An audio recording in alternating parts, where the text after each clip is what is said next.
guys, welcome back to my channel OT Perspective by Nishi Jain. So today's topic is activities of daily living. First of all, let us discuss what ADL is. Daily activities can be separated into two areas: activities of daily living, that is ADL, and instrumental activities of daily living, that is IADL. ADL require basic skills, whereas IADL require more advanced problem solving skills, social skills, and more complex environmental interactions. ADL tasks include mobility, self-care, communication, management of environment, hardware and devices, and sexual expressions. IADL include home management and community living skills, health management, and safety preparedness. Loss of ability to care for personal needs and to manage the environment can result in loss of self-esteem, a deep sense of dependence, and even a feeling of infantilism. The role of occupational therapy is to assess ADL and IADL performance skills, determine problems that interfere with independence, determine treatment objectives, and provide training. Now let's discuss how we can evaluate ADL. Comprehensive evaluation of performance skills should include assessment of the client's abilities and limitations in work and productive activities, play and leisure, activities of daily living or self-maintenance. A primary purpose of OT is to facilitate skill in performance of these essential tasks of living. A performance component goal of increasing fine motor control, for example, may include independence with sewing, handling clothing, or improving computer keyboard skills. Improvement in these skills improves occupational role performance. Now let's discuss some scales for ADL evaluation. So first scale is FIM and FAM scale. So FIM consists of 18 items which measure physical, psychological, and social functions.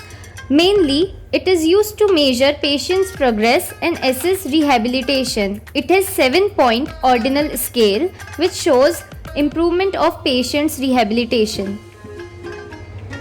Another scale is Barthel Index. It's a standardized scale to determine the functional level and monitor the independence in ADL. It consists of 10 items including feeding, bathing, grooming, dressing, bowel, bladder management, etc. Higher the score monitor, more independent the person is. Independence means no assistance at any point of task. Time taken and physical assistance required to perform each item are used in determining the assigned value of each item. Now let us discuss ADL and IADL training. If after evaluation it is determined that ADL and IADL training is to be initiated, it is important to establish appropriate short and long-term objectives based on evaluation and on the client's priorities and potential or independence. The following sequence of training for self-care activities is suggested. For example, feeding, grooming, transfer skills, toileting, dressing, undressing, and bathing. The ADL and IADL training program may be graded by beginning with a few simple tasks and gradually increasing the number and complexity of tasks. Training should progress from dependent to assisted to supervised to independent with or without assistive devices. The rate at which grading can occur depends on the client's potential for recovery, endurance, skills, and motivation. So first step for ADL training is methods of teaching ADL.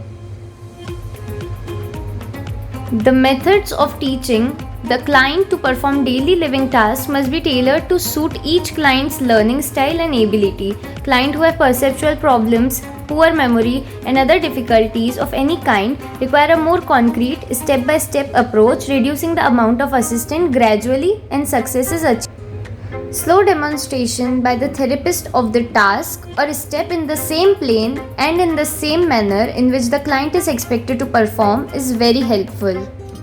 Oral instructions to accompany the demonstration may or may not be helpful, depending on the client's receptive language skills and ability to process and integrate two modes of sensory information simultaneously.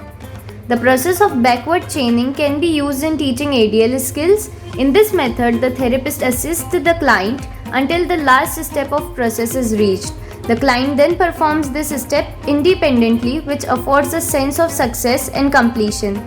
The therapist should check performance and progress and later arrange to check on the adequacy of performance and carryover of learning with the client, the nursing, the caregiver, or the supervising family members. The second step for ADL training is recording progress in ADL performance. The ADL checklist used to record performance on the initial assessment usually have one or more spaces for recording changes in abilities and the results of reassessment during the training process. If a standardized assessment is used during the initial evaluation, it should be used in the re-evaluation process to objectively measure the level of progress the client has made. Progress is usually summarized for inclusion in the medical record.